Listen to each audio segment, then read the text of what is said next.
êtes également directeur de collection dans cette belle maison qu'est EMEC, donc où vous publiez cet ouvrage, mais aussi une biographie de Jacques Higelin.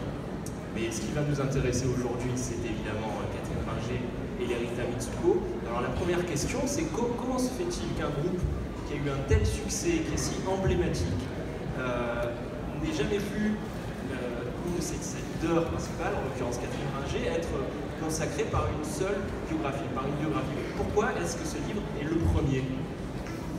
Je n'en ai aucune idée. Il y a quelques livres de photos, mais c'est vrai qu'il n'y avait pas de biographie d'Erita Mitsuko ni de Catherine Ringer, alors qu'il y a effectivement des biographies de gens incontournables comme Matt Pokora ou des gens comme ça. Donc c'est assez étonnant. C'est un hasard, je ne savais pas quand j'ai lancé le projet et ça tombait bien. Voilà. Mais je n'ai pas la réponse. Par contre, Jacques Higelin, il y en a pas mal. Mais voilà. Donc c'est un marché bizarre, l'édition de livres sur la musique. A priori, il y a des livres sur tout le monde. J'ai dû tomber sur la seule qui n'était pas faite. Tant mieux pour moi. Oui, d'autant que c'est très réussi. C'est un livre qui est aussi abondamment illustré, qui est vraiment très intéressant, bien écrit et qui permet de comprendre d'où vient cette alchimie, ce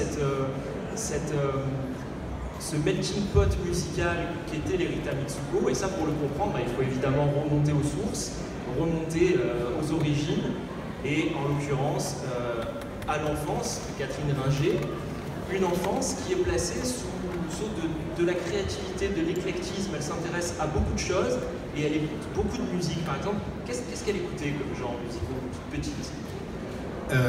Oui, l'éclectisme, c'est vraiment ce qui la résume le plus, puisqu'elle n'a pas de barrière. En France, on aime beaucoup les questions de style, on aime bien ranger les musiques dans des boîtes, c'est-à-dire qu'on dit ça c'est du rock, ça c'est du folk, ça c'est je sais pas quoi.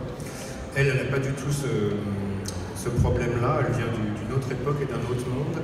Elle a fait sa culture musicale aussi bien avec Georges Brassens que David Bowie ou Dalida. En fait, elle n'a jamais pris de cours de chant, par exemple. Elle écoutait la radio quand elle était dans les années 60 et elle chantait par-dessus les chanteurs à la radio. Donc, ce qui fait qu'aussi, elle changeait sa voix parce qu'elle imitait la voix des chanteurs. Par exemple, elle imitait beaucoup Dalida en prenant l'accent de Dalida, qui est une espèce d'accent égyptien, italien, on ne sait pas trop